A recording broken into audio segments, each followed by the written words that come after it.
I'm Tiago Alves de Sousa. I'm the winemaker of the Alves de Sousa family in the Douro Valley, and I'm here to introduce you our vintage port from Quinta da Gaivosa.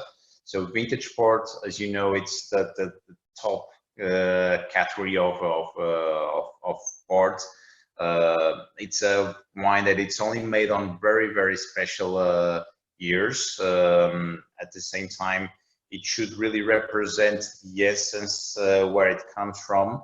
So in this case, we have a vintage port that comes specifically from a vineyard in Quinta da Gaivosa. So we really want to translate all that essence, all that character of that place into this wine, which makes vintage port actually one of the purest expressions of the vineyard that you can find, because pretty much the idea is to pick these grapes in this fantastic vineyard in these fantastic conditions. Bottle it actually much earlier than you have for most of the ports. So many ports, as you know, have a very long aging in the cellar. For vintage port, no. Vintage port, we bottle it in between the second and the third year after the harvest, because the idea is really to capture all that essence, all that purity of fruit, and put it inside the bottle the earliest possible, and then have it very slowly maturing already inside the bottle.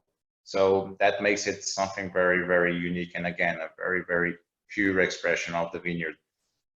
Naturally, well, you can enjoy it already in the first years, because again, that intensity of fruit that the young vintage port shows is quite charming. And if you have it with something rich, like a rich cheese or like a dark chocolate, you can still really play with it and then really benefit from all that intensity that it has.